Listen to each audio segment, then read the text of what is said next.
دست رسد. bbcpersian.com صفحه افغانستان. BBC دریچه به سوی جهان.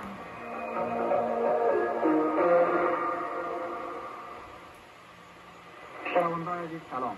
بازم ما عبدالله فضلی با تقدیم دو برنامه آموزشی از مؤسسه تعلیمی افغانستان در خدمت شما قرار دارم. در نخست به این که با هم تکرار برنامه چهره ها و وجه ها را بشنویم که به تعقیب آن درامه خانه نو زندگی نو به نشر خواهد رسید.